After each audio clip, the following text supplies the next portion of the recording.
Qual o verdadeiro significado do Natal quando as iluminações se apagam e a quietude toma conta? Na noite mais aguardada do ano, uma criança sentia o vazio da fome enquanto o mundo estava em festa. Porém, o espírito natalício, por tantos esquecido, encontrou um coração generoso e pronto para agir. Se esta história te interessou, não se esqueça de se inscrever no nosso canal e diga-nos de que cidade você está assistindo, continuando. A véspera de Natal em Lisboa trazia aquele ar contraditório que só as grandes cidades conhecem.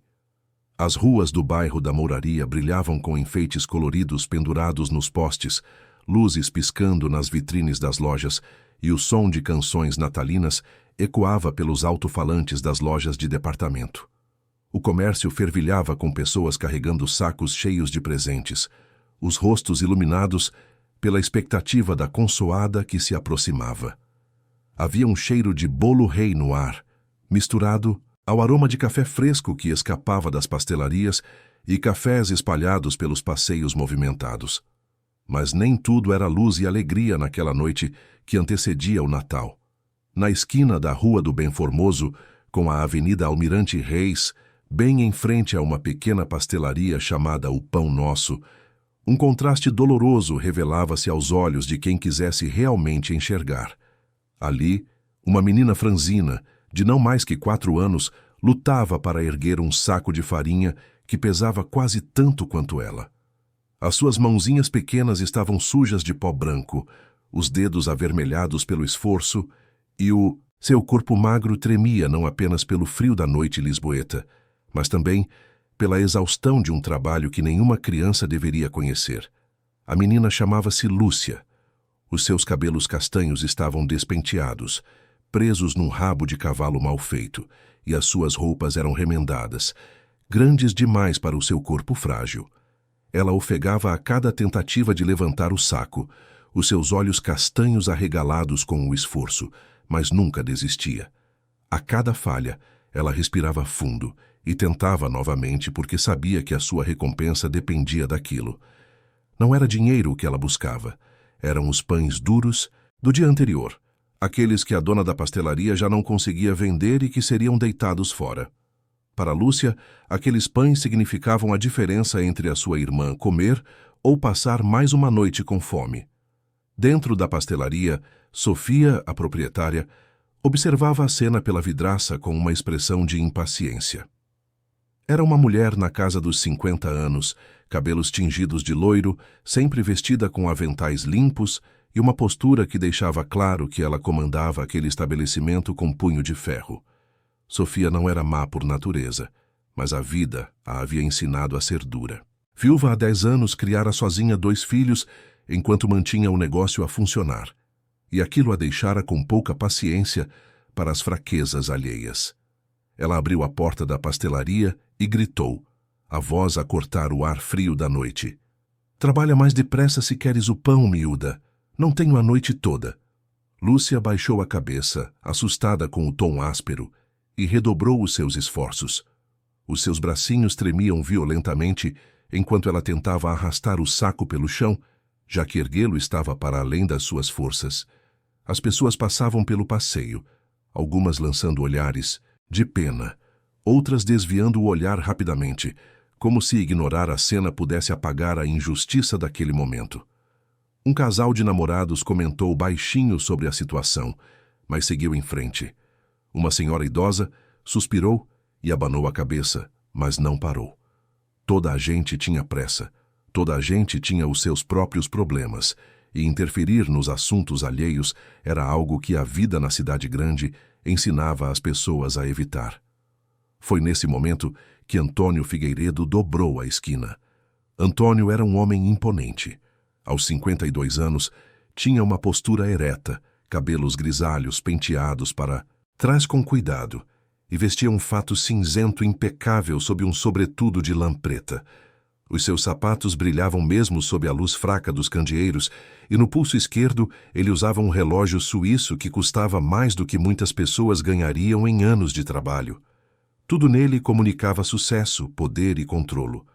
Antônio Figueiredo era conhecido nos círculos empresariais de Lisboa como um dos homens mais ricos da cidade, proprietário de uma rede de construtoras que erguera edifícios por todo o país. Mas por trás daquela fachada de sucesso havia uma história que poucos conheciam. Antônio era um homem profundamente solitário. A sua mansão na Lapa, com os seus 5 quartos, piscina aquecida e jardim projetado por um paisagista de renome, estava sempre vazia. Ele nunca se casara, nunca tivera filhos, e a sua família havia se dispersado ao longo dos anos. O seu único irmão morara no Alentejo, e eles mal se falavam. As suas festas de fim de ano eram sempre passadas sozinho, na companhia de livros e uma garrafa de vinho, observando a cidade iluminada pela janela do seu escritório. Naquela noite, Antônio vinha de uma reunião num hotel nas proximidades. Era uma dessas reuniões de beneficência que a sua posição o obrigava a frequentar, onde empresários ricos se reuniam para jantares caros e discutir doações que mais serviam para aliviar impostos do que para realmente ajudar alguém. Ele havia saído mais cedo, cansado das conversas vazias e dos sorrisos falsos, e decidira caminhar um pouco antes de chamar o seu motorista.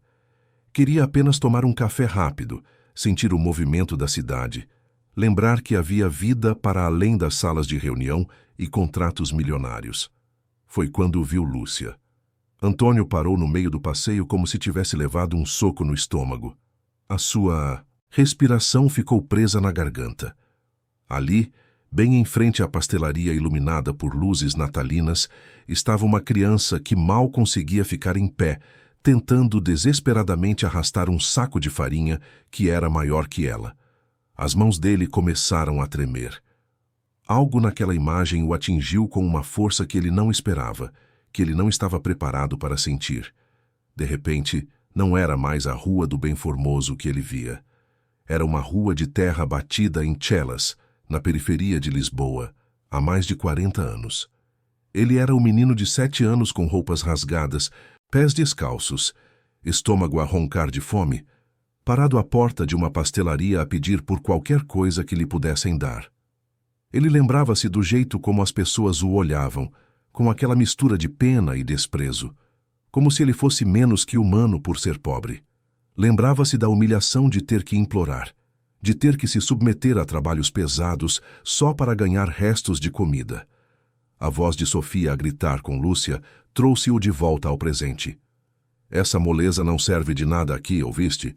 Se queres o pão, tens que merecer. Antônio sentiu algo queimar dentro do peito. Não era apenas raiva. Era uma indignação profunda, visceral, que vinha de um lugar que ele havia trancado há décadas. Sem pensar, os seus pés começaram a mover-se. Ele atravessou a rua com passos decididos, o sobretudo a esvoaçar atrás dele, e em poucos segundos estava em frente à pastelaria. Lúcia levantou os olhos, assustada com a figura imponente que surgira ao seu lado. Ela deu um passo para trás, receosa, segurando o saco de farinha como se aquele fosse o seu único bem no mundo. Os seus olhos encontraram os de Antônio, e por um momento houve apenas silêncio. Sofia, que observava de dentro da pastelaria, franziu a testa. Ela conhecia homens como aquele. Fatos caros, postura arrogante, tipos que achavam que podiam aparecer e dar lições de moral sem conhecer a realidade das pessoas. Ela cruzou os braços e saiu da pastelaria, plantando-se na soleira da porta com uma expressão desafiadora. "Posso ajudar o senhor em alguma coisa?" A voz dela tinha um tom cortante, mas Antônio não se intimidou. Ele apontou para Lúcia, os seus olhos ainda fixos na criança. Por que é que uma menina desta idade está a carregar peso desta forma? Sofia encolheu os ombros como se a pergunta fosse óbvia demais para merecer resposta. Ela quer pão, ela trabalha. Simples assim. Não estou a fazer caridade aqui, meu senhor. Antônio cerrou os punhos dentro dos bolsos do sobretudo. A sua voz, quando saiu, era baixa, mas carregada de uma autoridade que fez Sofia dar um passo atrás involuntariamente. Isso não é trabalho, isso é exploração de uma criança. Ela mal consegue ficar em pé e a senhora está a exigir que ela carregue sacos que um adulto teria dificuldade em levantar. Sofia revirou os olhos, irritada. Olhe, senhor, eu não sei quem o senhor pensa que é, Mas essa miúda aparece aqui todos os dias a pedir comida. Eu podia simplesmente mandá-la embora, mas dou-lhe uma oportunidade para trabalhar e ganhar o que precisa. Se o senhor acha isso mal, então talvez o senhor devesse levá-la para casa e alimentá-la você mesmo. A provocação foi lançada como um desafio, mas Sofia não esperava o que aconteceu a seguir. Antônio olhou para Lúcia novamente. A menina estava a tremer, não apenas de frio, mas de medo. Ela não entendia bem o que estava a acontecer, mas sabia que discussões entre adultos raramente terminavam bem para ela. As suas experiências na vida a haviam ensinado a ficar invisível, a não chamar a atenção, a aceitar o que quer que lhe dessem e ir embora. Mas Antônio não conseguia simplesmente ir embora. Ele agachou-se, ficando à altura dos olhos de Lúcia, e falou com uma suavidade que surpreendeu até a ele mesmo. Como te chamas? A voz dele era gentil, algo que Lúcia não estava acostumada a ouvir. Ela hesitou, olhando rapidamente para Sofia como se pedisse permissão para falar. Quando a dona da pastelaria apenas bufou e virou o rosto, Lúcia respondeu num sussurro quase inaudível. Lúcia. Antônio assentiu, um nó a formar-se na sua garganta. Lúcia, por que estás aqui? Por que estás a fazer este trabalho? A menina mordeu o lábio inferior, os seus olhos começando a brilhar com lágrimas contidas. Ela não queria chorar. Chorar significava fraqueza, e fraqueza significava não conseguir o pão. Mas a gentileza na voz daquele homem estranho estava a quebrar as defesas que ela havia construído. A minha irmã, ela está doente. Ela precisa de comer. As palavras saíram entrecortadas, como se cada sílaba custasse um esforço imenso. Antônio fechou os olhos por um momento, sentindo uma dor antiga acordar no seu peito. Ele conhecia aquela história. Ele havia vivido aquela história. Onde está a tua irmã agora? Lúcia apontou vagamente na direção de uma viela escura que levava para os fundos do bairro, onde os edifícios davam lugar a construções precárias e barracas improvisadas. Ali, a gente mora ali. Antônio levantou-se, a sua decisão tomada. Ele olhou para Sofia com uma expressão que não deixava espaço para discussão. Quanto lhe ia dar? Sofia piscou confusa com a pergunta. Como assim? Quanto pão lhe ia dar em troca deste trabalho? A dona da pastelaria hesitou, claramente desconfortável. 2 ou 3 pães velhos, do dia de ontem. Antônio tirou a carteira do bolso interno do sobretudo. Ele abriu e retirou várias notas, estendendo-as para Sofia. Eu quero 10 pães frescos. E também quero leite, manteiga, fiambre e tudo o que uma família precisa para uma consoada decente. Prepare agora.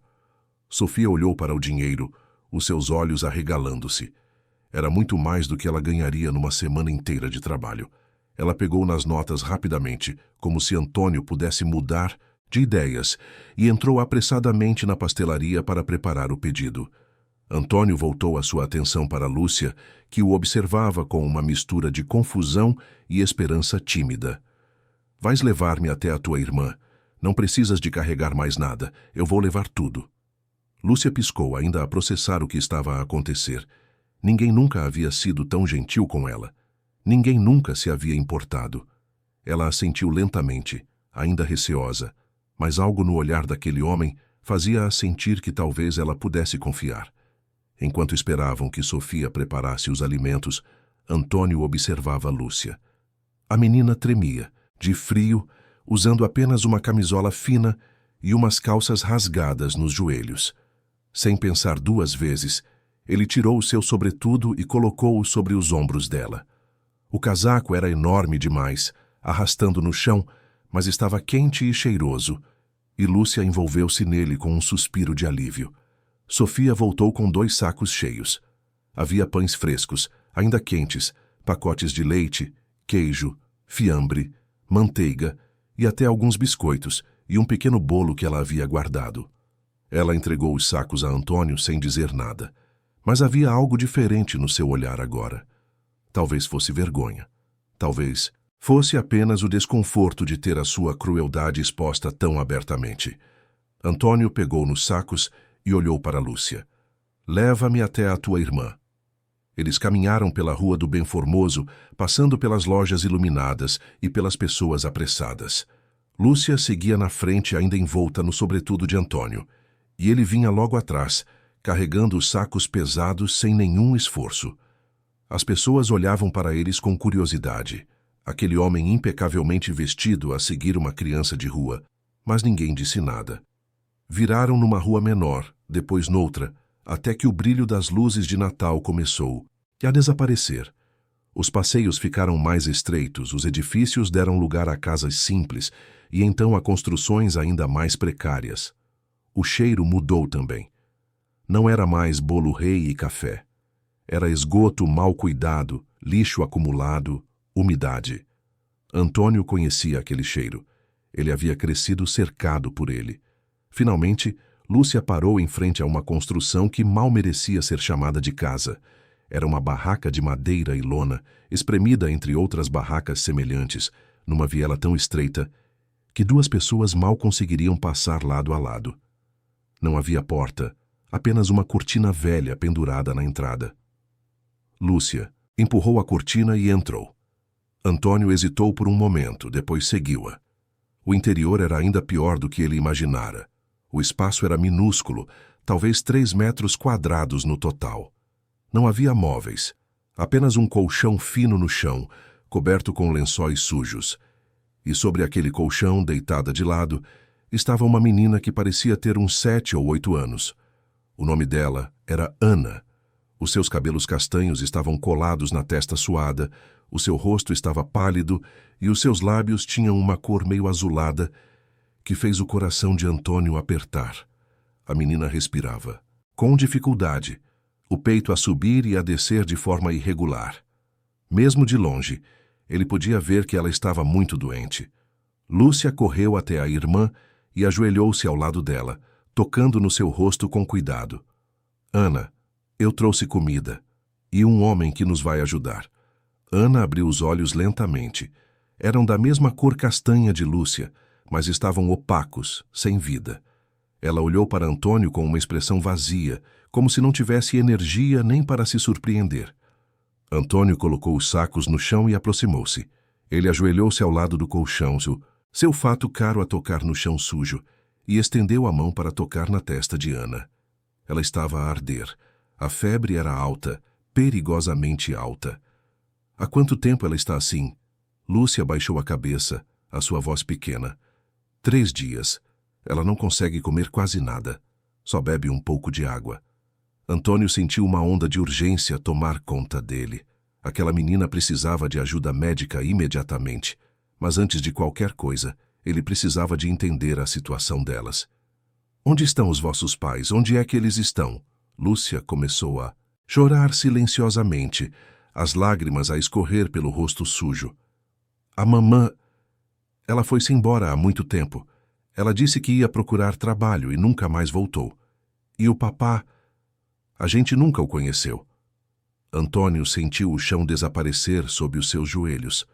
2 meninas completamente sozinhas no mundo, sem ninguém para as proteger, sem ninguém para cuidar delas.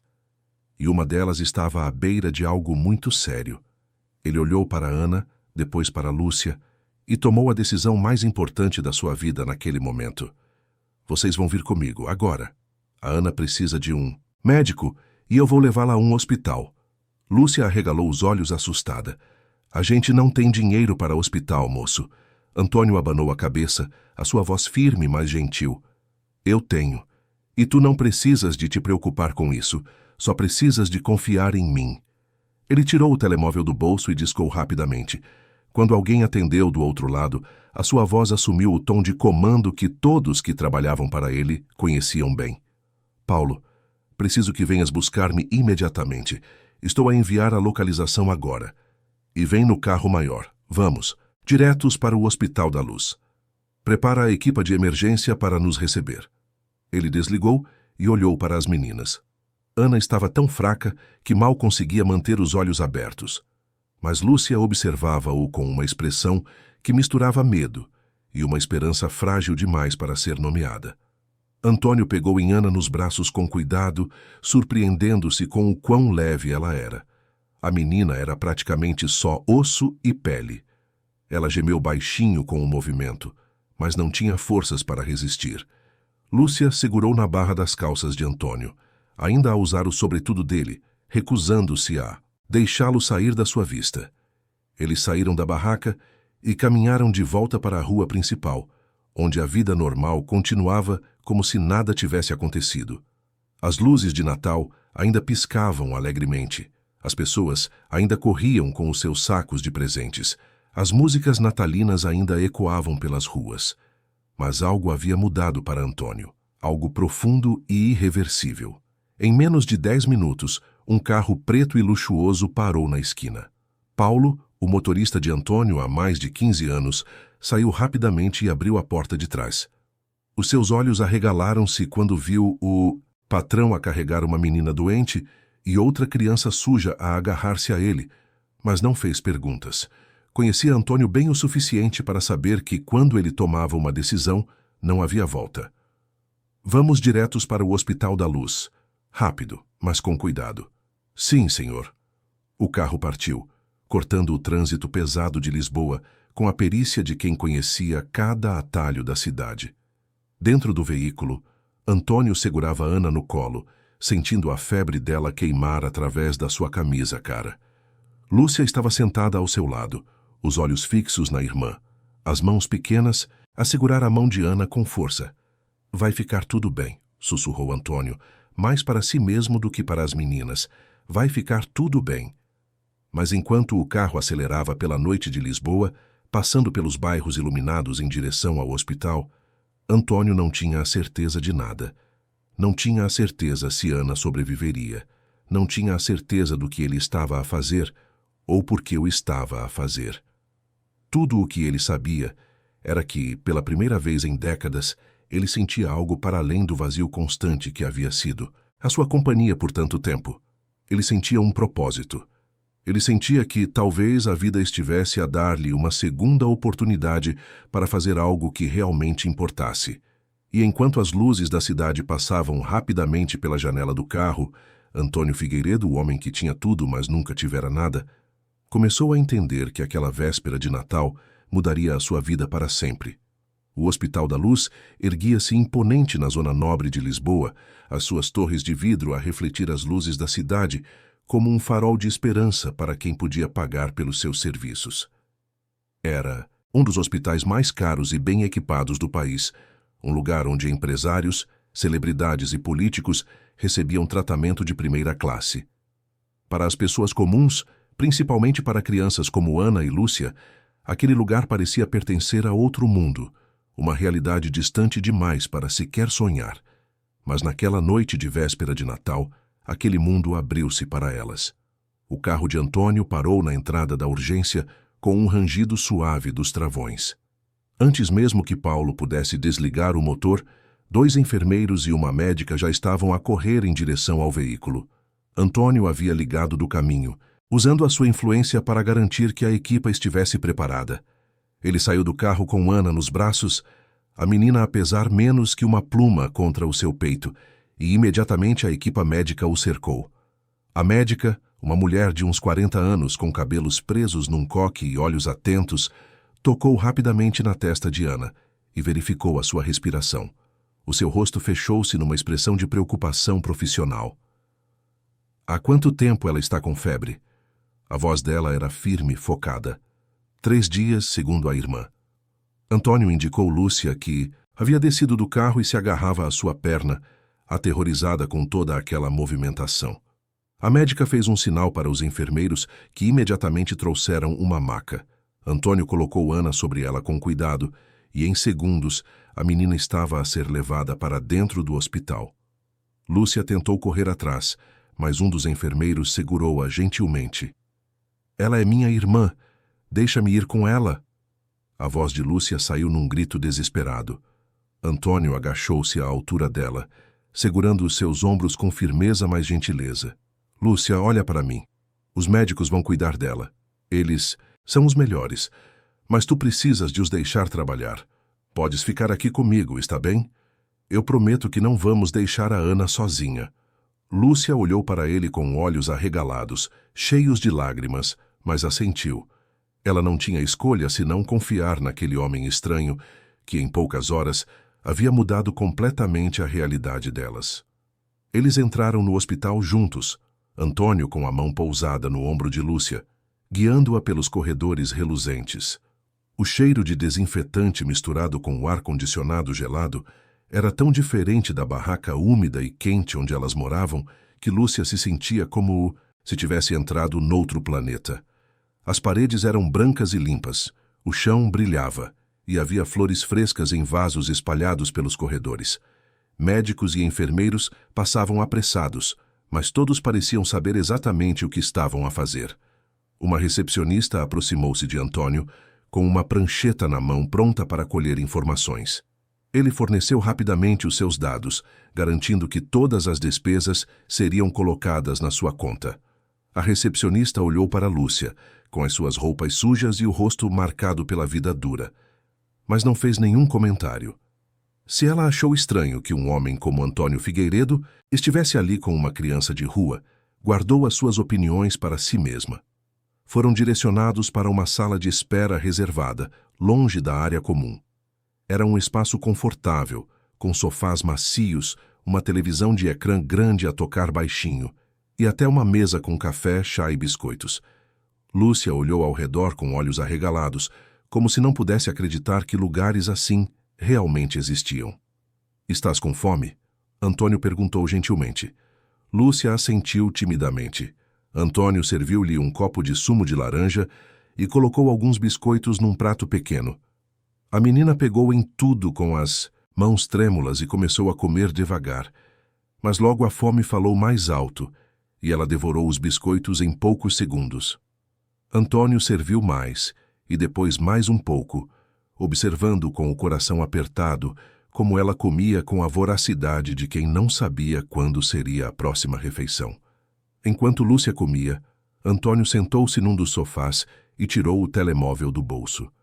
A sua mente estava acelerada, a processar tudo o que havia acontecido nas últimas horas.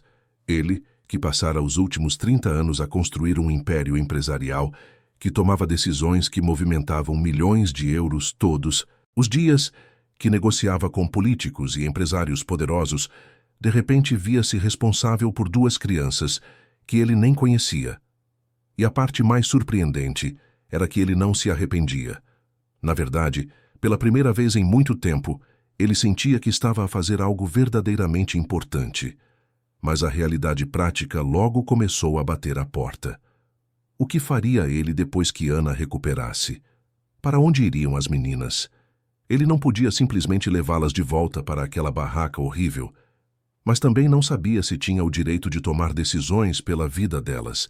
Eram questões complicadas, que envolviam a segurança social, autoridades, burocracias. Antônio estava acostumado a resolver problemas complexos, mas aquilo era diferente. Aquilo envolvia vidas humanas, crianças vulneráveis, e ele não tinha a certeza de como proceder. Os seus pensamentos foram interrompidos quando a porta da sala de espera se abriu. Era a médica que havia atendido Ana.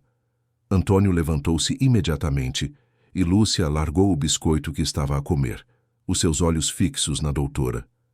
Como é que ela está? A voz de Antônio saiu mais ansiosa do que ele pretendia. A médica suspirou e sentou-se numa das cadeiras, indicando para Antônio fazer o mesmo. Ela olhou para Lúcia e então de volta para Antônio, escolhendo as palavras com cuidado. A situação dela é delicada. Ela está com uma infecção respiratória grave, provavelmente pneumonia. A febre alta por tantos dias enfraqueceu muito o organismo dela. Além disso, ela apresenta sinais claros de desnutrição severa e anemia.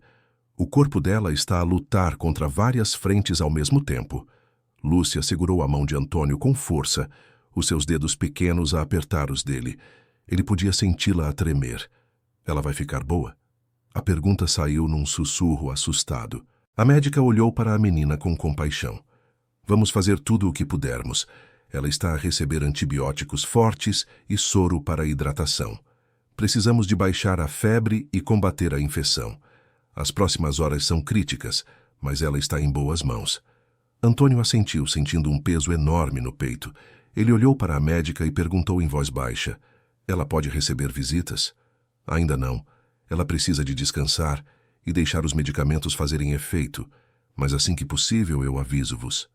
A médica fez uma pausa e então perguntou, a sua voz suave: vocês são família? A pergunta apanhou Antônio desprevenido. Ele olhou para Lúcia, que o observava com aqueles olhos castanhos, cheios de esperança e medo, e sentiu algo mover-se dentro dele. Família. Ele não tinha uma, não há décadas, mas ali, naquele momento, com aquela criança a segurar a sua mão como se ele fosse a única coisa sólida num mundo que desabava, ele sentiu algo que não sabia nomear. Sim. A palavra saiu antes que ele pudesse pensar melhor. Sim, somos. A médica assentiu, parecendo satisfeita com a resposta, e levantou-se. Vou manter-vos informados de qualquer mudança. Tentem descansar um pouco. Vai ser uma noite longa. Ela saiu e Antônio ficou ali sentado, ainda a processar o que havia dito. Lúcia puxou-o pela manga da camisa, os seus olhos a brilhar. Você disse que a gente é família. Antônio olhou para ela e sentiu um nó na garganta. Ele não sabia o que responder, porque ele mesmo não entendia por que havia dito aquilo. Mas olhando para aquela menina, vendo a maneira como ela o olhava com uma confiança que ele não merecia, mas desesperadamente queria honrar, ele percebeu que talvez, de alguma forma, estranha e inesperada fosse verdade.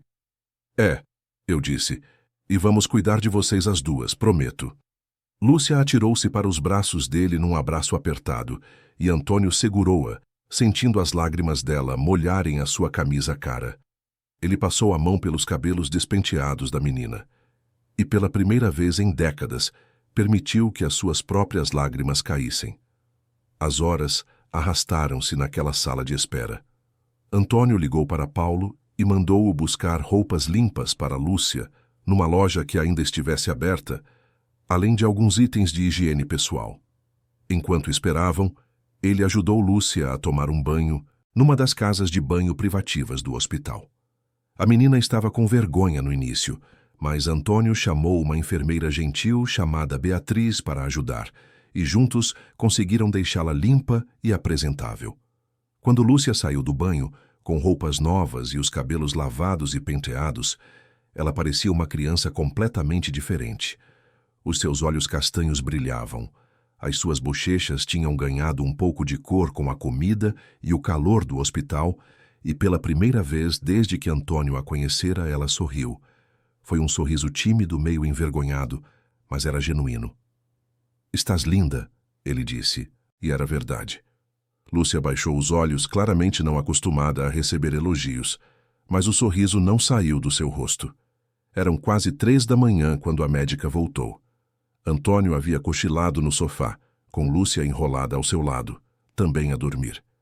O toque suave na porta acordou-o, e ele levantou-se rapidamente com cuidado para não acordar a menina. A médica sorriu e foi o suficiente para Antônio sentir um alívio imenso. A febre baixou. Ela está a respirar melhor. Ainda é cedo para dizer que está fora de perigo, mas ela respondeu bem aos medicamentos. É um ótimo sinal. Antônio deixou escapar um suspiro que não sabia que estava a segurar. Posso vê-la? Pode, mas só por alguns minutos. Ela precisa de descansar. Ele acordou Lúcia gentilmente e os dois seguiram a médica pelos corredores silenciosos do hospital. Era Natal agora. Tecnicamente já havia passado da meia-noite. Feliz Natal, pensou Antônio com ironia, mas talvez, de uma forma estranha, fosse realmente um Natal especial. O mais especial que ele tivera em muito tempo. Ana estava num quarto particular, deitada numa cama hospitalar com lençóis brancos e limpos. Havia um monitor ao lado dela, a marcar os seus batimentos cardíacos num ritmo constante e reconfortante. A sua respiração ainda era fraca, mas muito melhor do que antes. Quando Lúcia entrou no quarto, os seus olhos encheram-se de lágrimas. Ana! Ela correu até a cama e segurou a mão da irmã. Ana abriu os olhos lentamente e, quando viu Lúcia, um sorriso fraco apareceu nos seus lábios pálidos. Lúcia, estás bonita. A voz dela era apenas um sussurro, mas era a voz dela, e isso era o que importava. Lúcia riu e chorou ao mesmo tempo, segurando a mão da irmã como se nunca mais a fosse soltar. Antônio ficou na porta a observar a cena. Havia algo profundamente comovente naquele momento, na maneira como as duas irmãs se olhavam, como se fossem a única coisa que importava no mundo. E talvez fossem. Para elas, uma era tudo o que a outra tinha. Ana virou a cabeça e viu Antônio. Os seus olhos castanhos, tão parecidos com os de Lúcia, estudaram-no com curiosidade. Quem é você? Antes que Antônio pudesse responder, Lúcia adiantou-se, a sua voz cheia de entusiasmo. Ele é o Antônio. Ele ajudou-nos, Ana. Ele trouxe comida e trouxe-nos para cá. Ele disse que a gente é família. Ana olhou para Antônio por um longo momento e então, surpreendentemente, ela também sorriu. Era um sorriso cansado, mas havia gratidão nele. Obrigada. A palavra era simples, mas carregava um peso enorme. Antônio assentiu, a sua garganta apertada demais para falar. Ele aproximou-se da cama e tocou suavemente no braço de Ana. Vais ficar boa. Prometo. A médica apareceu na porta, indicando que era hora de deixar Ana descansar. Lúcia relutou em soltar a mão da irmã, mas finalmente cedeu quando Ana sussurrou que estava tudo bem, que ela ia dormir um pouco. De volta à sala de espera, Antônio percebeu que precisava de tomar decisões práticas. Ele ligou para Marcela, a sua advogada, e uma das poucas pessoas em quem realmente confiava. Ela atendeu sonolenta, claramente irritada por ser acordada de madrugada no dia de Natal, mas quando Antônio explicou rapidamente a situação, ela ficou em silêncio por um momento. Antônio, sabes que isto vai ser complicado, certo? Estas crianças provavelmente deveriam estar sob os cuidados do Estado. Há questões legais envolvidas. Eu sei, mas não vou deixá-las voltar para aquele lugar.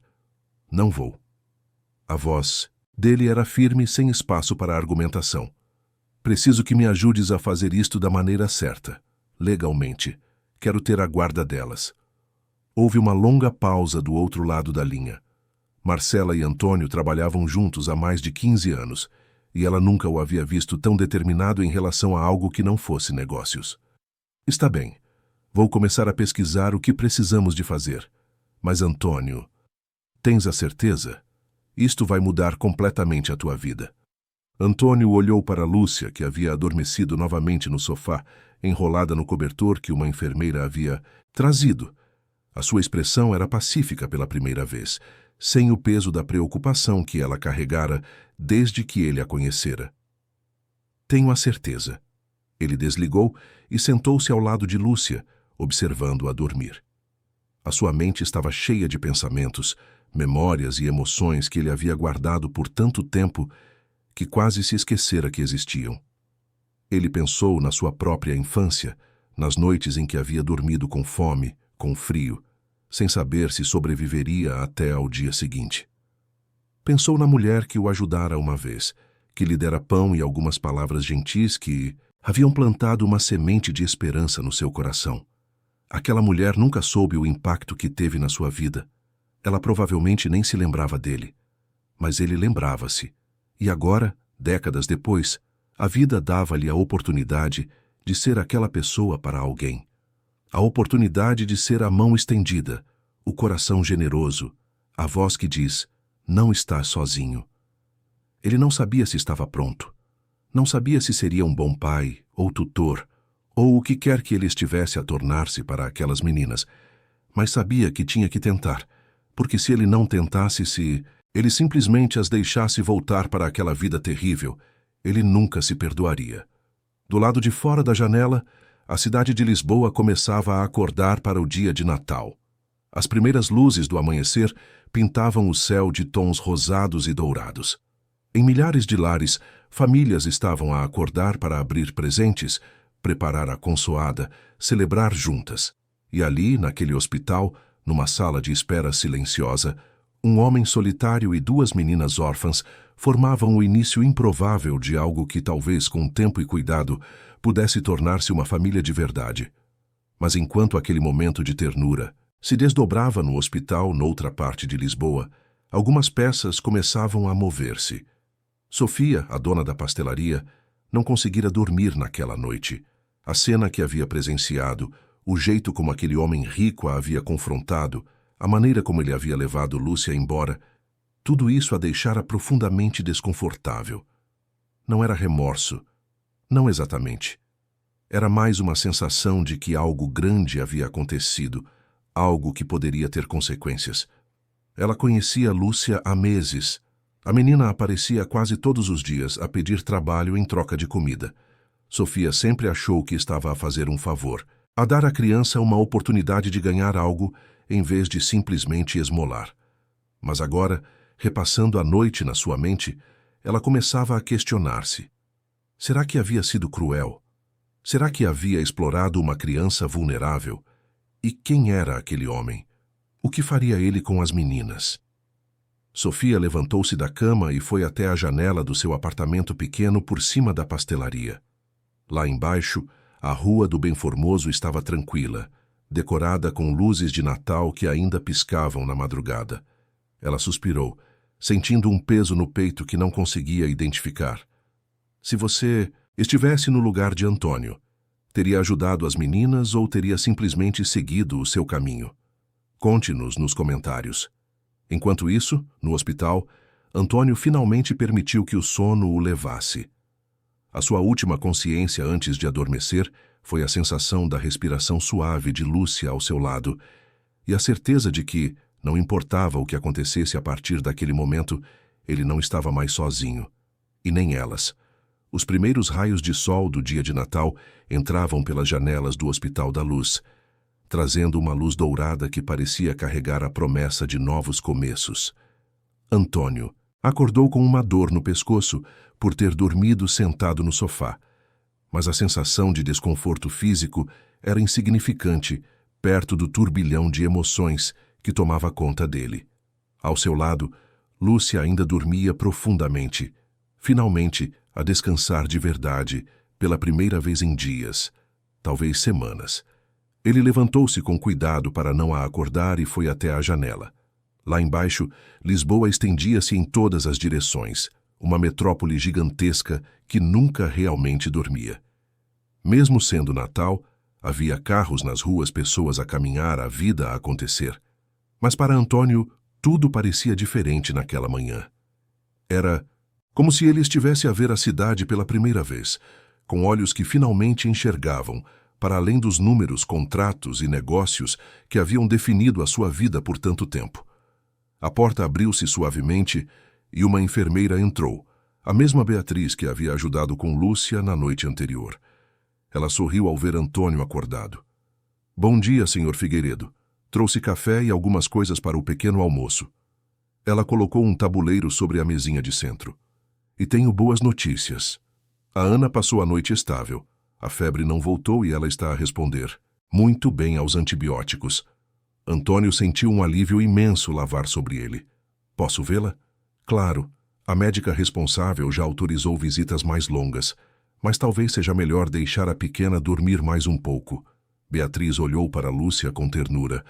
Ela teve uma noite difícil antes de conseguir pegar no sono. Antônio concordou. Ele tomou o café quente que Beatriz havia trazido, sentindo a bebida aquecer o seu corpo cansado. Enquanto bebia, a sua mente começou a trabalhar nas implicações práticas de tudo o que havia acontecido. Segunda-feira seria dia útil e ele precisaria de colocar em movimento uma série de ações legais para garantir que pudesse cuidar das meninas adequadamente. Mas antes disso, ele precisava de entender melhor a situação delas. Quem eram os seus pais? Por que haviam sido abandonadas? Havia alguma família que pudesse ser encontrada? As suas reflexões foram interrompidas quando o seu telemóvel vibrou. Era uma mensagem de Marcela, a sua advogada. Ela já havia começado a trabalhar, mesmo sendo feriado. A mensagem era longa, a detalhar os passos necessários para iniciar um processo de regulação das responsabilidades parentais. Haveria envolvimento da Comissão de Proteção de Crianças e Jovens, CPCJ, visitas de assistentes sociais, verificações de antecedentes, avaliações psicológicas. Não seria fácil nem rápido, mas era possível. Marcela terminava a mensagem a dizer que já havia entrado em contato com alguns conhecidos que poderiam ajudar a acelerar o processo. Antônio respondeu rapidamente, agradecendo, e então levantou-se para ir ver Ana. Ele cobriu Lúcia com o cobertor, certificando-se de que ela estava confortável, e saiu da sala em silêncio. O quarto de Ana ficava no final do corredor. Quando Antônio entrou, encontrou a menina acordada, sentada na cama com algumas almofadas a apoiar as suas costas. Ela ainda estava pálida, mas havia mais vida nos seus olhos do que na noite anterior. Um tabuleiro de pequeno almoço estava sobre a mesa ao lado da cama e Ana comia lentamente uma torrada com compota. "Bom dia", disse Antônio suavemente, para não a assustar. Ana olhou para ele e sorriu, um sorriso pequeno, mas genuíno. "Bom dia." A sua voz ainda era fraca, mas estava mais clara do que antes. Antônio puxou uma cadeira e sentou-se ao lado da cama. "Como te estás a sentir?" "Melhor." Ana tomou um gole de sumo de laranja. "Muito melhor do que me sentia antes." Havia tanto peso naquelas palavras simples. Antônio podia imaginar o sofrimento que ela havia passado naqueles dias de febre, deitada naquele colchão sujo, sem medicamentos, sem ajuda, apenas com uma irmã pequena a tentar desesperadamente mantê-la viva. "Ana, preciso de te fazer algumas perguntas. Pode ser difícil falar sobre isto, mas é importante. Está tudo bem?" Ana assentiu, colocando a torrada de volta no prato. Os seus dedos finos brincavam nervosamente com a borda do lençol. "A tua mãe? Quando foi a última vez que a viste?" A menina baixou os olhos e Antônio pôde ver lágrimas a começar a formar-se. "Faz muito tempo. Mais de 1 ano, acho. Ela disse que ia procurar trabalho noutra cidade. Disse que quando conseguisse estabilizar-se, voltaria para nos buscar. Mas ela nunca voltou." "Não." Ana limpou uma lágrima que escapou. "A gente esperou muito tempo. A Lúcia ainda acredita que a mamã vai voltar. Mas eu acho que ela não vai." As palavras eram ditas com uma maturidade dolorosa para alguém tão jovem. Antônio sentiu o seu coração apertar. "E o teu pai? Sabes alguma coisa sobre ele?" Ana abanou a cabeça. "A mamã nunca falava dele. Só disse uma vez que ele se foi embora antes da gente nascer, que ele nem sabia que a gente existia." "Lembras-te do nome completo da tua mãe?" "Marina. Marina Silva Santos." O nome era comum, o que tornaria a busca mais difícil. Mas Antônio fez uma anotação mental para passar a informação a Marcela. Talvez houvesse registros, documentos, algo que pudesse ajudar a localizar a mulher ou ao menos entender o que havia acontecido com ela. "Ana, enquanto a tua mãe não aparece, tu e a Lúcia precisam de alguém para cuidar de vocês. E eu..." Antônio fez uma pausa, escolhendo as palavras com cuidado. "Eu gostaria de ser essa pessoa. Se vocês quiserem, é claro." Ana olhou-o com aqueles olhos grandes e sérios, a processar o que ele havia dito. "Mas a gente não te conhece." "Eu sei. E tu tens todo o direito de ter medo ou de não confiar em mim. Mas prometo que vou fazer tudo para cuidar bem de vocês. Vou dar um lar seguro, comida, educação, tudo o que vocês precisarem. E se no futuro a vossa mãe voltar, nada vai impedir que vocês fiquem com ela. Eu só quero ter a certeza de que vocês vão estar bem até lá."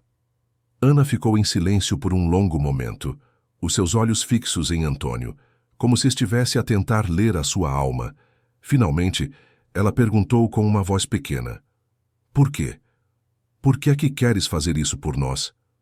A pergunta era simples, mas a resposta era complexa. Antônio respirou fundo, decidindo ser honesto. "Porque quando eu era criança, eu era como vocês. Eu passei fome. Eu não tinha ninguém.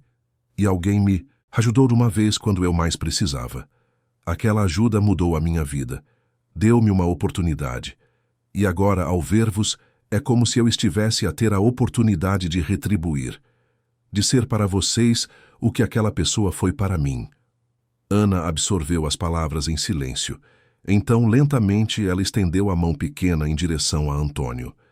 Ele pegou na sua mão com cuidado, sentindo os dedos frágeis fecharem-se em torno dos seus. Está bem. Podes cuidar da gente. Eram apenas palavras simples ditas por uma criança doente numa cama de hospital. Mas para Antônio, elas significavam tudo. Significavam confiança, significavam esperança, significavam uma segunda oportunidade tanto para ele quanto para elas. Ele ficou com Ana por mais alguns minutos, a conversar sobre coisas mais leves. Ela contou que gostava de desenhar, que sonhava em ir para a escola como as outras crianças, que a sua cor favorita era roxo. Eram detalhes pequenos, mas cada um deles ajudava Antônio a conhecer melhor aquela menina corajosa que havia sobrevivido a tanto. Quando voltou para a sala de espera, encontrou Lúcia acordada sentada no sofá com um copo de sumo na mão. Ela olhou para ele com expectativa. Como é que ela está?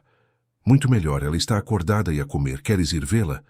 O rosto de Lúcia iluminou-se e ela pulou do sofá, quase derrubando o sumo. Antônio sorriu e guiou-a de volta para o quarto de Ana. Quando as duas irmãs se viram, houve um momento de pura alegria. Lúcia correu para a cama e as duas abraçaram-se, rindo e chorando ao mesmo tempo.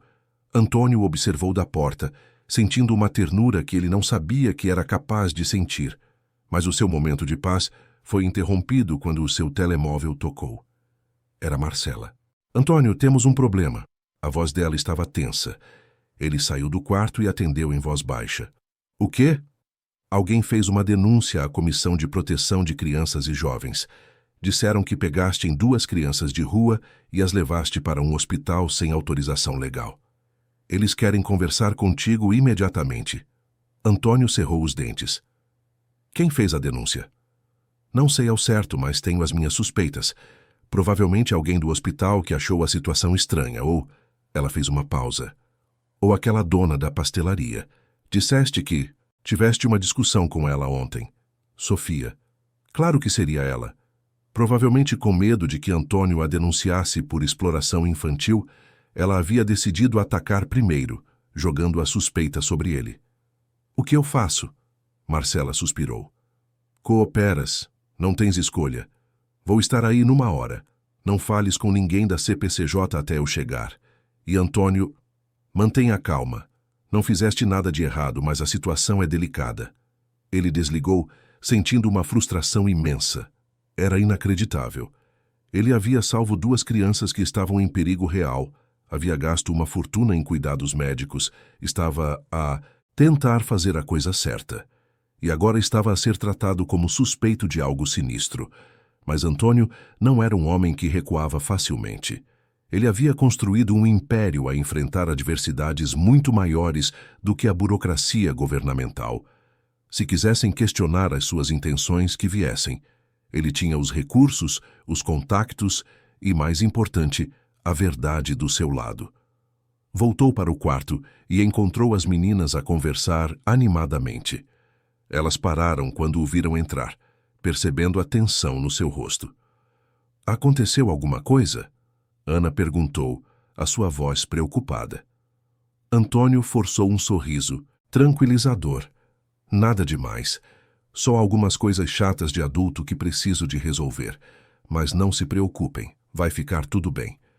Ele não queria assustá-las, mas sabia que logo teria que explicar que pessoas viriam fazer perguntas, que haveria uma investigação. Era parte do processo, mas ele faria o possível para as proteger de qualquer estresse adicional. Marcela chegou ao hospital em menos de 1 hora, vestida casualmente, mas com a sua pasta de trabalho debaixo do braço. Ela era uma mulher na casa dos 40 anos, cabelos pretos presos num rabo de cavalo, óculos de armação fina e uma expressão que não tolerava bobagens. Ela encontrou Antônio na sala de espera e eles conversaram em voz baixa enquanto Beatriz, a enfermeira, ficava com as meninas. O pessoal da CPCJ está a caminho. Marcela abriu a sua pasta e começou a organizar documentos. Já preparei uma declaração a explicar os eventos de ontem. Também tenho os registros médicos da Ana que provam que ela estava em situação de perigo real e que a tua intervenção foi necessária. E quanto à denúncia? Vamos ver o que eles têm, mas Antônio, precisas de estar preparado para A possibilidade de eles levarem as meninas para um centro de acolhimento temporário enquanto investigam. A expressão de Antônio endureceu. Isso não vai acontecer. Marcela colocou a mão no braço dele, a sua voz firme, mas gentil. Eu sei que te importas com elas, mas precisas de seguir os procedimentos legais. Se resistires, vais piorar a situação para todos, especialmente para a Ana e a Lúcia. Antônio sabia que ela estava certa, mas a ideia de ver aquelas meninas a serem levadas, depois de tudo o que haviam passado, era insuportável. 2 horas depois, 2 representantes da CPCJ chegaram ao hospital. Uma mulher de uns 50 anos chamada Vera e um homem mais jovem chamado Roberto. Ambos tinham expressões sérias, mas não hostis. Eles apresentaram-se educadamente e pediram para conversar com Antônio em particular. A conversa foi longa e detalhada.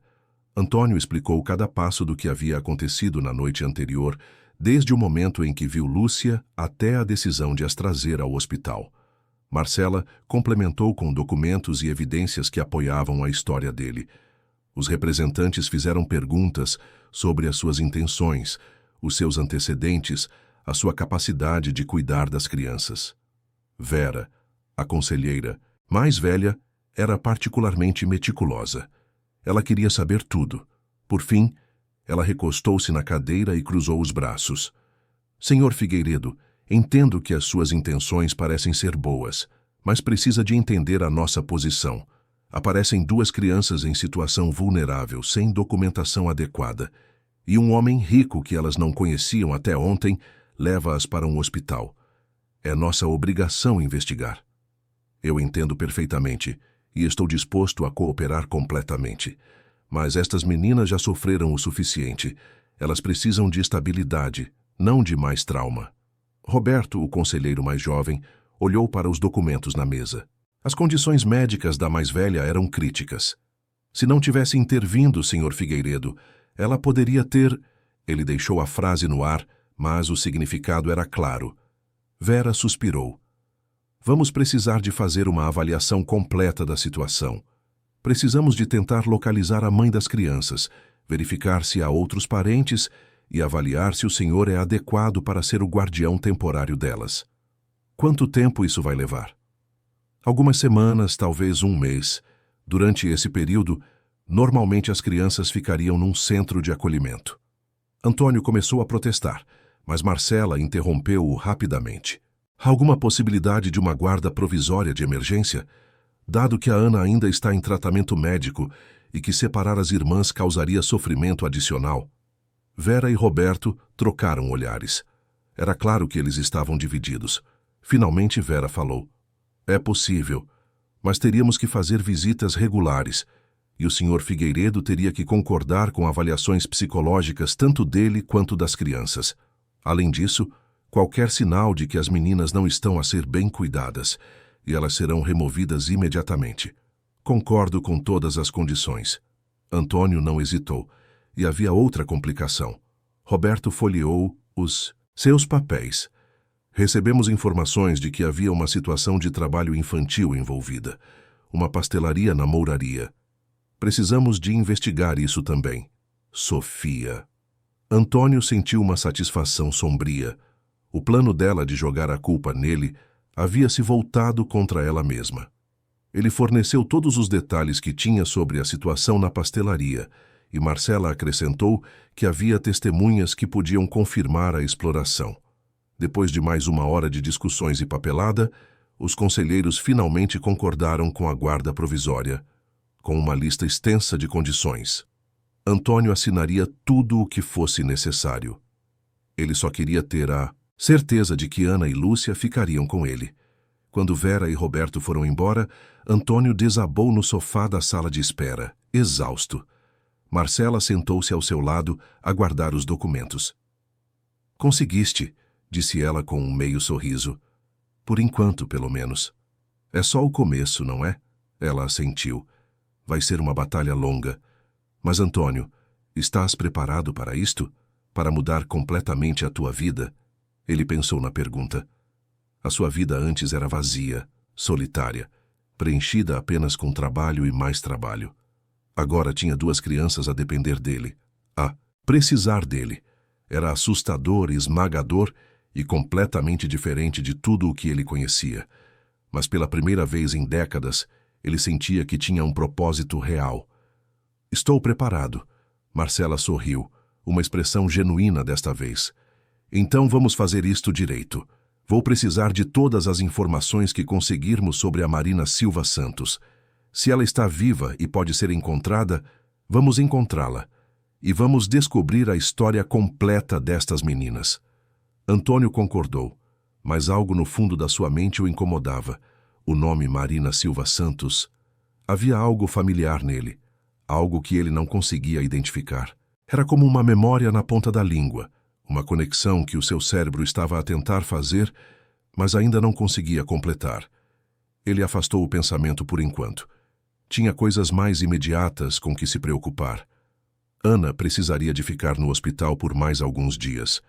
Lúcia precisaria de acompanhamento psicológico e médico também. E ele precisaria de preparar a sua casa, a sua vida, para receber 2 crianças. Era Natal e, em vez da solidão usual, Antônio Figueiredo via-se no meio do maior desafio da sua vida. Mas olhando para as meninas, vendo os sorrisos tímidos que começavam a aparecer nos seus rostos, ele sabia que não havia outro lugar no mundo onde preferisse estar.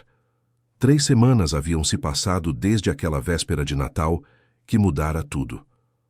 A mansão de Antônio na Lapa, antes um mausoléu silencioso de sucesso e solidão, agora ecoava com vozes de crianças, risadas tímidas e o som de passos pequenos a correr pelos corredores de mármore. Ana havia recebido alta do hospital após 10 dias de tratamento intensivo, e desde então as 2 irmãs estavam a adaptar-se à nova realidade das suas vidas. A transformação não havia sido fácil. Ana ainda precisava de acompanhamento médico regular e medicamentos para fortalecer o seu sistema imunitário, fragilizado por anos de má nutrição. Lúcia tinha pesadelos frequentes, acordando no meio da noite a chamar pela mãe, e levava tempo até que se acalmasse novamente. Ambas estavam em terapia, a trabalhar através do trauma do abandono e da pobreza extrema que haviam conhecido. Mas havia progressos. Ana havia ganhado peso, as suas bochechas tinham recuperado a cor e os seus olhos brilhavam com uma vivacidade que não existia antes. Ela passava horas a desenhar com os materiais de arte que Antônio comprara, criando mundos coloridos de fantasia onde sempre havia famílias felizes e casas cheias de comida. Lúcia estava mais faladora, menos assustada, e havia desenvolvido um apego particular por Antônio, seguindo-o pela casa como uma sombra pequena e protetora. Antônio, por sua vez, estava a descobrir aspectos de si mesmo que não sabia que existiam. Ele aprendera a fazer tranças nos cabelos de Lúcia, mesmo que ficassem tortas. Aprendera a ler histórias infantis com vozes diferentes para cada personagem, fazendo as meninas rirem. Aprendera que abraços podiam curar quase qualquer coisa e que simplesmente estar presente significava mais do que qualquer presente caro. Mas a situação legal ainda era complicada. Marcela e a sua equipa estavam a trabalhar incansavelmente para rastrear Marina Silva Santos. Eles haviam descoberto que a mulher era natural de uma aldeia pequena no Alentejo, que viera para Lisboa há quase 10 anos em busca de trabalho. Os registros mostravam que ela trabalhara em diversos empregos temporários, empregada de limpeza, cozinheira, empregada doméstica, mas nunca permanecera muito tempo em nenhum lugar. O último registro de emprego formal de Marina datava de 18 meses atrás, numa casa de família no bairro de Belém. Marcela conseguira o contacto dos antigos empregadores e marcara uma entrevista para aquela tarde. Antônio decidira ir pessoalmente, levando as meninas com ele. Talvez elas pudessem lembrar-se de algo, algum detalhe que ajudasse a montar o quebra-cabeça da história da sua mãe. A casa em Belém era elegante, uma construção de 2 andares com jardim bem cuidado. Quem os recebeu foi Dona Cecília, uma senhora de cabelos brancos e olhos gentis que devia ter uns 70 anos. Ela convidou todos para entrar, oferecendo café e biscoitos enquanto se sentavam na sala de estar. Marina Silva Santos, Dona Cecília repetiu o nome pensativamente. Sim, ela trabalhou aqui por quase 2 anos. Era uma mulher boa, trabalhadora, mas sempre muito triste. Podia-se ver que carregava um peso grande no coração. A senhora sabe o que aconteceu com ela? Por que é que ela saiu? Antônio perguntou, mantendo o seu tom cuidadoso. Ana e Lúcia estavam sentadas ao seu lado, prestando atenção a cada palavra. Dona Cecília suspirou. Ela tinha problemas de saúde que foram piorando. Começou a ter dores fortes, faltava ao trabalho. Insisti para que ela fosse ao médico, até me ofereci para pagar, mas ela tinha medo. Dizia que não tinha documentos em ordem, que não podia procurar ajuda oficial, porque tinha medo de perder as filhas. As palavras atingiram Antônio como um soco. Marina tinha medo de perder as filhas, provavelmente porque já estava doente, já sabia que não conseguiria cuidar delas adequadamente. Será que ela as havia deixado não por abandono, mas por uma tentativa desesperada de as proteger? A senhora tem ideia de para onde ela foi? Dona Cecília abanou a cabeça. Ela simplesmente não voltou um dia. Eu fiquei preocupada, tentei ligar, mas o número que eu tinha não funcionava mais. Ela sempre foi muito reservada. Nunca falava muito sobre a sua vida pessoal. Mas houve uma vez... A senhora fez uma pausa, como se estivesse a recuperar uma memória distante. Houve uma vez em que ela olhou para uma foto antiga que eu tinha na parede e começou a chorar. Era uma foto da inauguração do Centro Colombo, lá nos anos 80. Antônio sentiu um arrepio subir pela espinha. Centro Colombo. O seu pai havia trabalhado na construção daquele centro comercial. Ele lembrava-se porque aquele havia sido um dos últimos trabalhos do pai antes de desaparecer da sua vida, quando Antônio tinha apenas 6 anos. Será que... A senhora ainda tem essa foto? Dona Cecília levantou-se e foi até uma estante, retirando um porta-retratos empoeirado. Ela entregou-o a Antônio. A foto era antiga e levemente desbotada, mostrando um grupo grande de trabalhadores da construção civil a posar em frente ao que seria o centro comercial, ainda em obras. Dezenas de rostos sorridentes, homens com capacetes e roupas de trabalho. Antônio estudou a foto cuidadosamente, o seu coração a acelerar.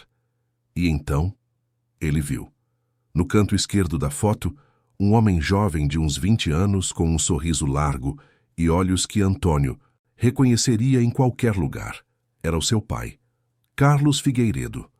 E ao lado dele, parcialmente obscurecida por outro trabalhador, estava uma mulher jovem. Ela não vestia roupas de construção, estava claramente lá, apenas a visitar alguém. Uma mulher com cabelos castanhos longos e olhos que, mesmo através da qualidade má da foto antiga, pareciam familiares.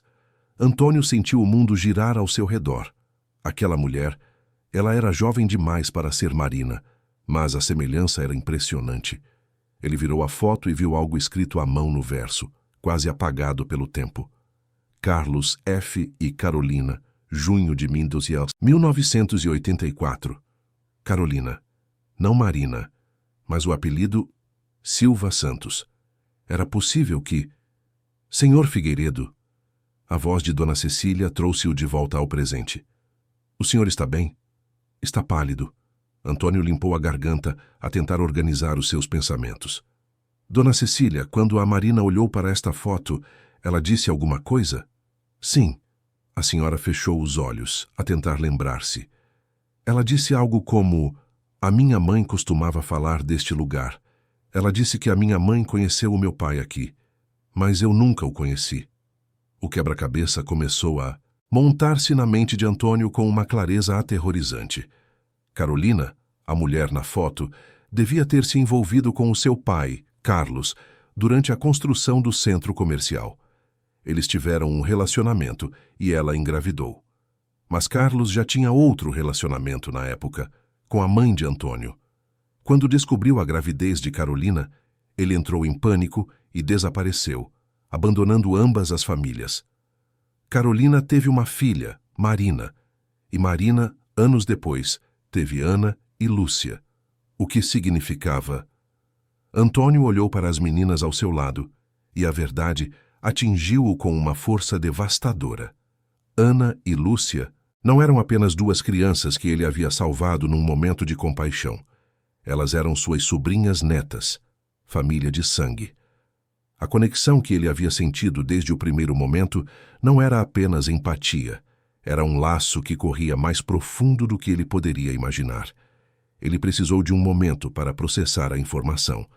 Dona Cecília observava-o com preocupação e as meninas olhavam para ele confusas com a sua reação. Finalmente, Antônio levantou-se, a sua voz a sair rouca. Dona Cecília, a senhora tem alguma ideia de hospitais ou clínicas onde a Marina poderia ter ido? Algum lugar que ela mencionou? A senhora pensou por um momento. Ela falou uma vez sobre o Hospital de Santa Maria. Disse que era o único lugar onde atendiam sem fazer muitas perguntas. Mas foi há muito tempo. Antônio agradeceu e despediu-se rapidamente, levando as meninas de volta ao carro. A sua mente estava em turbilhão. Ele ligou imediatamente para Marcela, explicando tudo o que havia descoberto. Antônio, isto muda tudo. A voz de Marcela estava cheia de urgência. Se podes provar essa conexão familiar, o processo de guarda fica muito mais forte. Mas primeiro, precisamos de encontrar a Marina, ou pelo menos confirmar o que aconteceu com ela. Vamos para o Hospital de Santa Maria. Agora. O Hospital de Santa Maria era imenso, um complexo de prédios que atendia milhares de pessoas todos os dias. Mas Marcela tinha contactos, e com a ajuda de uma assistente social que lhe devia alguns favores, conseguiram acesso aos registros. Levou horas de busca, a passar por arquivos e sistemas de computador, mas finalmente encontraram. Marina Silva Santos havia dado entrada no hospital 16 meses atrás, com um quadro avançado de uma condição de saúde séria. Ela ficara internada por 3 semanas e depois fora transferida para um centro de tratamento especializado. O centro ficava na zona leste da cidade, uma instalação modesta, mas bem cuidada. Quando chegaram lá, uma enfermeira-chefe chamada Rosana atendeu-os. O seu rosto suavizou-se quando ouviu o nome Marina. A Marina está aqui. Ela está em cuidados paliativos. A condição dela é terminal, mas está estável no momento. Ela fala pouco, mas está consciente. Antônio sentiu as suas pernas fraquejarem. Ana e Lúcia, que haviam ficado quietas durante toda a busca, de repente entenderam o que estava a acontecer. A nossa mãe está aqui? A voz de Ana saiu num sussurro trêmulo. Rosana olhou para as meninas, os seus olhos enchendo-se de lágrimas. Vocês são as filhas dela. Ela fala de vocês todos os dias. Ela estava a tentar proteger-vos. Não queria que a vissem assim. Posso ver a minha mãe? Lúcia começou a chorar. Por favor, eu quero ver a minha mãe. Rosana olhou para Antônio, que assentiu. Ela guiou-os por um corredor até um quarto pequeno, mas iluminado pela luz do sol que entrava pela janela. E lá, deitada numa cama hospitalar, estava uma mulher que parecia muito mais velha do que os seus 30 e poucos anos. Marina Silva Santos tinha cabelos castanhos grisalhos, o rosto marcado pelo sofrimento. Mas quando seus olhos viram Ana e Lúcia paradas na porta, algo neles acendeu. Algo que havia estado morto por tanto tempo voltou à vida. Minhas meninas. A voz dela era fraca, mas carregada de emoção. Minhas meninas. Ana e Lúcia correram para a cama, abraçando a mãe e chorando. Marina segurou-as com a pouca força que tinha, lágrimas a escorrer pelo seu rosto. Eu sinto muito. Eu sinto tanto. Eu só queria proteger-vos, não queria que vissem a mamã deste jeito. Antônio ficou na porta, testemunhando o reencontro com o coração apertado. Depois de alguns minutos, Marina olhou para ele por cima das cabeças das filhas. Quem é você? Como encontrou as minhas meninas? Antônio aproximou-se lentamente. O meu nome é Antônio Figueiredo. Eu encontrei as suas filhas há algumas semanas. A Ana estava muito doente. Eu levei-as para o hospital e desde então estive a cuidar delas. Marina estudou-o com atenção e então os seus olhos arregalaram-se. Figueiredo, você é filho de Carlos. Figueiredo? Antônio assentiu, sentindo um nó na garganta. Sou. Marina fechou os olhos, lágrimas silenciosas a escorrer. A minha mãe falava dele. Carolina. A minha mãe era Carolina Silva Santos. Ela amava o seu pai, mas ele deixou-a quando descobriu que ela estava grávida de mim. Ela passou a vida toda à espera que ele voltasse, mas ele nunca voltou. Ela morreu sozinha, a contar-me histórias sobre o amor dela. Antônio sentiu as próprias lágrimas começarem a cair. O meu pai também nos abandonou. Eu tinha 6 anos, ele nunca mais voltou. Eu passei a minha infância inteira sem entender por quê. Marina abriu os olhos e olhou para ele. As nossas histórias são tão parecidas, ambos abandonados pelo mesmo homem, ambos a sofrer pelas escolhas que ele fez. Mas não precisa de ser assim para as suas filhas, disse Antônio, a sua voz firme apesar das lágrimas. Marina, eu sei que estás doente, eu sei que não tens muito tempo, mas eu prometo que vou cuidar da Ana e da Lúcia. Elas são a minha família. Eu não vou abandoná-las como os nossos pais nos abandonaram. Marina olhou-o por um longo momento, apassite, estudar o seu rosto como se estivesse a tentar ler a sua alma. Então, lentamente, ela assentiu. Eu posso ver isso em si. Você tem um bom coração. Você é diferente do seu pai. Ela apertou as mãos das filhas. Meninas, ouçam a mamã. Eu não vou poder ficar com vocês por muito tempo. Mas o Antônio, ele vai cuidar de vocês. Ele é família. Família de verdade. E eu quero que vocês fiquem com ele. Podem fazer isso pela mamã? Ana e Lúcia choravam, agarradas à mãe, mas ambas assentiram. Marina olhou para Antônio novamente. Obrigada. Por encontrá-las, por salvá-las, por ser o homem que o seu pai nunca foi. As palavras quebraram algo dentro de Antônio. Ele aproximou-se da cama e segurou a mão de Marina, e os 5 ficaram ali juntos, uma família destruída por abandono e dor, mas reunida por compaixão e amor. Nos dias seguintes, Antônio organizou tudo legalmente. Com Marcela a trabalhar sem descanso, conseguiram acelerar o processo de guarda, especialmente agora que havia a confirmação de laços familiares e a autorização direta de Marina. Ana e Lúcia visitavam a mãe todos os dias, passando horas ao seu lado, fazendo desenhos, contando histórias, simplesmente estando presentes. Marina permaneceu consciente e relativamente confortável por mais 2 semanas.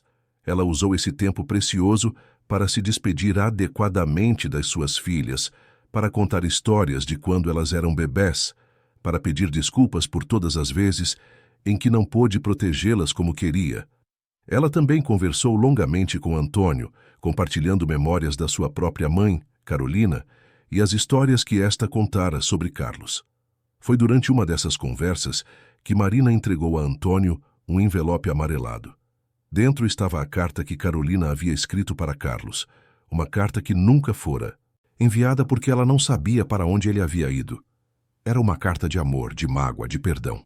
E no final Carolina escrevia: Espero que, onde quer que estejas, encontres paz. E espero que a nossa filha nunca conheça a dor do abandono como eu conheci. Antônio leu a carta e sentiu décadas de raiva e ressentimento começarem a dissolver-se.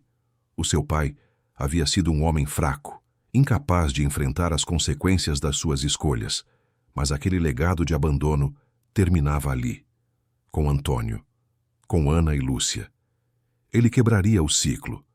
Marina partiu tranquilamente numa manhã de primavera, cercada pelas suas filhas e por Antônio. As suas últimas palavras foram de gratidão e amor. Ana e Lúcia choraram, mas havia também uma paz nelas. Elas haviam tido a oportunidade de se despedir, de dizer amo-te uma última vez, de saber que a sua mãe nunca as abandonara por falta de amor, mas por um desejo desesperado de as proteger. O funeral foi simples, mas digno. Antônio garantiu que Marina fosse enterrada ao lado da sua mãe, Carolina, reunindo as 2 mulheres que haviam sofrido tanto por causa do mesmo homem. Ana e Lúcia colocaram flores na sepultura e Antônio colocou a carta de Carolina junto com elas. Nos meses que se seguiram, a vida começou a encontrar um novo ritmo. Ana e Lúcia foram oficialmente colocadas sob a guarda permanente de Antônio. Elas começaram a estudar numa escola particular próxima, fazendo amigos, rindo mais a cada dia. A terapia continuava, e haveria sempre cicatrizes do que elas haviam passado, mas agora havia também esperança, segurança, amor. Antônio transformou um dos quartos da sua mansão num estúdio de arte para Ana, onde ela passava horas a criar mundos coloridos. O quarto de Lúcia foi decorado com estrelas que brilhavam no escuro, porque ela ainda tinha medo do escuro às vezes, e as estrelas faziam-na sentir-se segura. A empresa de Antônio continuava a funcionar, mas agora ele trabalhava menos horas, priorizando o tempo com as meninas. Ele ia às reuniões da escola, ajudava com os trabalhos de casa, fazia o jantar nas noites em que a cozinheira tinha folga. Ele tornou-se pai, não por biologia, mas por escolha, e descobriu que era a melhor escolha que já fizera em toda a sua vida. Numa noite, quase um ano depois daquela véspera de Natal fatídica, Antônio estava a ler uma história para as meninas antes de dormirem. Era um conto sobre uma família que se encontra após estar perdida.